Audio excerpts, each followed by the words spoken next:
to recall the idea of a slope of a line.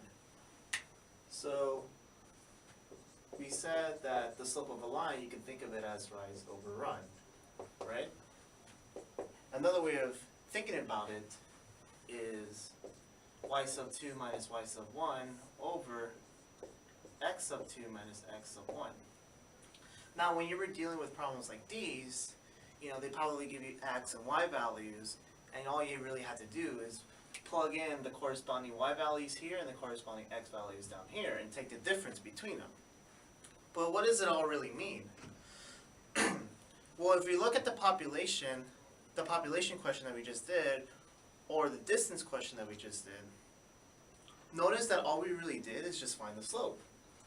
It turns out that finding the slope is the same as finding the rate of change.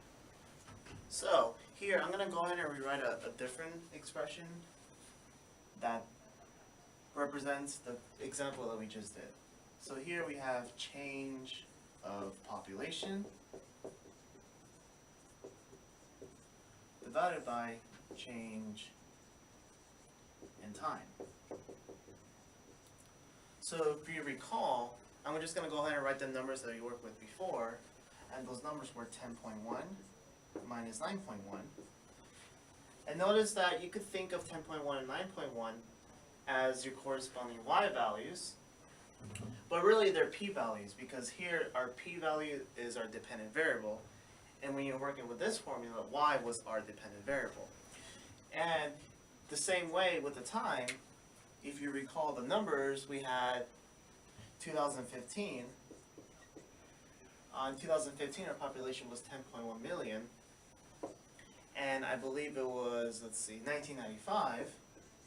In 1995, our population was 9.1. So in this case right here, our 2015 and our 1995 corresponds to these two x values in the rise over run formula.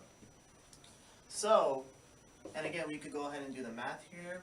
We get 1 divided by 20. And I believe that gave us the answer of 50,000 people per year. And now was the 50,000 people per year was a rate of change of population with respect to time, the average rate of change. So you may have thought of this information, the 10.1 in 2015 and the 9.1 in 1995 as ordered pairs, right? Because if you recall, I believe you guys have been working with ordered pairs when you've been dealing with the rise over run formula. So if you could go ahead and write 1995, 9.1, and 2015, 10.1. So beforehand, what you did is you call this one x1 and this one y1, and you call this one x sub 2, y sub 2, and you just went ahead and plugged in chug, right?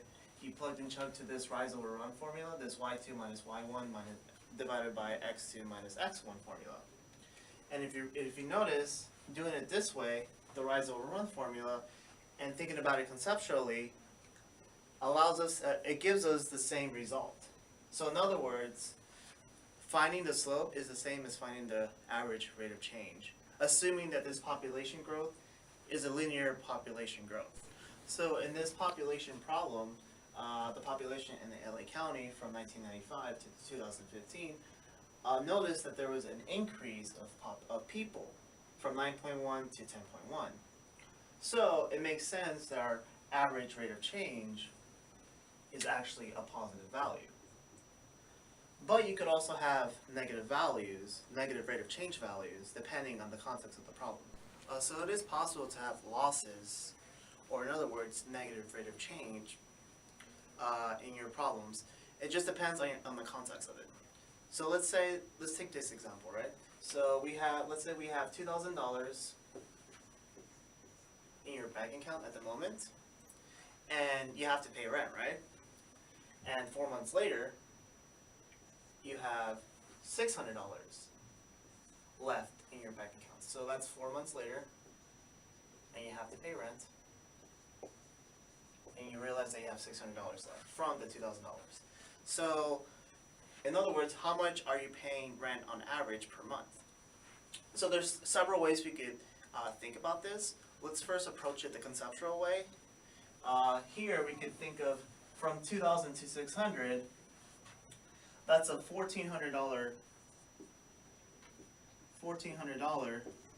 loss when it comes to the money they have in your bank account over a 4-month period, right? And I'm going to denote loss as negative here. So I'm going to actually write it like this. Negative $4,000 per the 4-month period. And if you were to do the math in that, you'll see that you get negative $350 per month. So that's how much your bank statement is going down per month because you have to pay rent. So you could think of this as $300 per month that you're paying for rent. So another way of thinking about it, this is the conceptual way of thinking about it. The other way of thinking about it is using the rise over run concept, right? Recalling that rise over run is the same thing as saying y sub 2 minus y sub 1 over x sub 2 minus x sub 1. So we could think of the 2,000 and the 600 and the 4 months as ordered pairs. The first ordered pair being 0, 2,000, right? Because you initially here's in the 0 month, you have $2,000 in your bank account. 4 months later, that will be your x. Usually time is denoted as your x, your independent variable. In this case, the amount of money we have in our bank account is our dependent variable. In other words, our y value. So you can think of it as an ordered pair. And we can go ahead and just label these x sub 2, y sub 2, x sub 1, y sub 1. So we can just go ahead and plug and chug by applying this formula.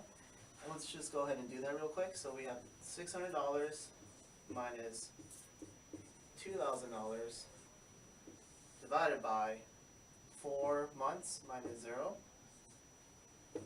And here we obtain essentially the same thing. Negative $1,400 divided by 4 months, which is also negative $350 per month. So that's how much you're losing looking at your bank account per month on average.